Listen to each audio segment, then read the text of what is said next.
Hi, my name is Dominic Bauer, and today I'm going to be giving a review of my new camera, which is the Nikon D300. So, first of all, I'll show you my old camera, which is the Nikon D80.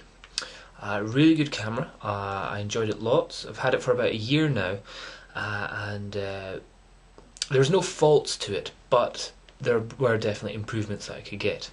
So, what I got was this beast. This is, well, it's actually got the extra battery pack which I got with it. The D300. Now, let's have a closer look at this. So it's got its top screen there, I have LCD. Over here it doesn't have the usual scene modes, which I don't think look very cool or professional. It's just got the good quality, white balance and ISO settings. Also, just around here is how it takes the picture. So it can have it on single or continuous low, which means it takes 3 to 7 photos a second, or continuous high, which means it can take 6 or 8 frames a second, which is really good. Another thing which is brilliant about this is the new live view. Now, what you do is you put it onto LV, push down the thing, and then now, for the first time on a Nikon camera, we have live view, so you can see me doing this video, which is great. Now this works in two different ways. One is in tripod mode, the other one is in handheld. So just now is in handheld. So if I were to take a photo of myself, I need to hold down the button quite strong, and there, that was the photo taken straight away, and there, that's me. The other one is tripod mode, which is a wee bit more different, and what it means is it doesn't lose focus. It doesn't go black and come back on screen, so it just stays always there.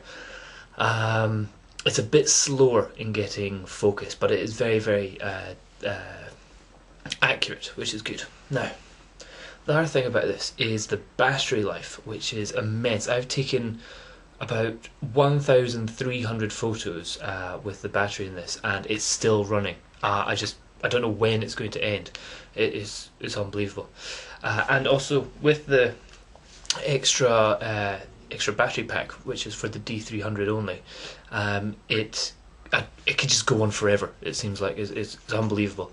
The thing about this is, if you get this and you put any sort of batteries in it, so for example, I've gone and got the absolute cheapest batteries you could possibly get, you know, just ones I got from IKEA, £1 for a packet of 10. With these, your camera, the Nikon D300, suddenly is then able to take faster frames per second, so it can take 8. So what we do, lock it on, and then I'll put this onto manual, put it onto mode of speed, manual again, get it nice and fast. Okay, and listen to the speed of this. How fast is that? Now let's compare that to my Nikon D80.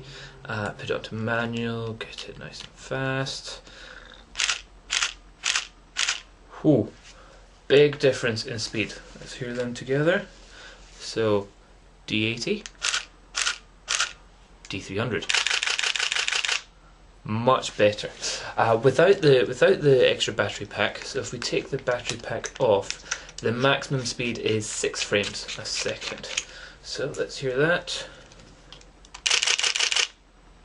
Still sounds bloody fast though. Yeah, so that's 6, and the other one was with 8. So that's really good. Now, what else is this good for? So it's got its live view, and it's got its cooler buttons, it's got its faster frames per second. It's also got an amazingly accurate white balance. Every photo I've taken, whether it be indoors, outdoors, in dark light or anything, the white balance has been spot on every single time.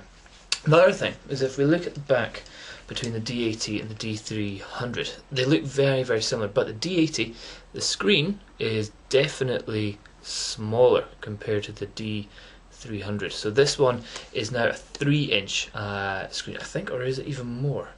I'm not sure, but it is definitely bigger. The camera itself is just generally bigger, and it also weighs a good bit more. It's about 830 grams without a lens, or batteries, I think. I'm not too sure. But it feels sturdier. Everything about this makes it feel like a stronger, harder wearing camera. Even simple things like the plastic, the rubbery plastic that goes around the hand grip or the bit there. On this, it's some sort of different material, and it just feels stronger and better. There's no shakes.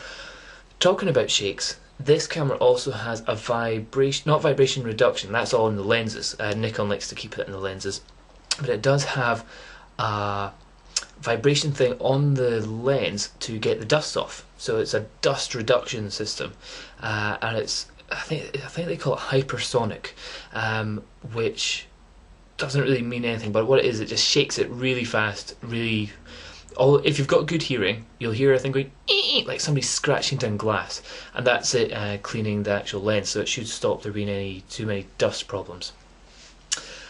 Another thing which is great about this is its focus points. Now, can I show that in live view? Let me just see.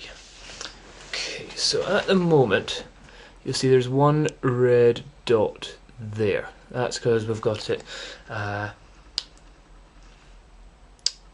on active. So let's see if we can change it to single. So if I'm going to take a photo,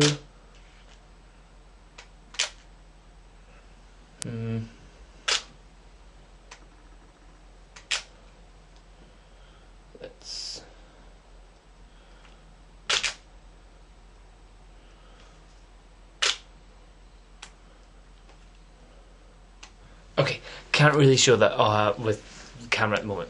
But what it is, there's 51 dots of where you can put the actual sensor. Wait, there must be a way. Let's put it back onto live view, and then yeah, okay.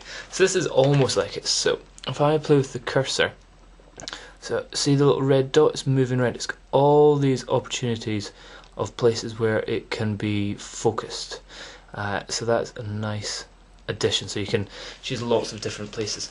It's also got this great thing called tracking, 3D tracking, which means if I focus it on a car, it will follow the car. You'll see the little red dot actually following it, which is really cool.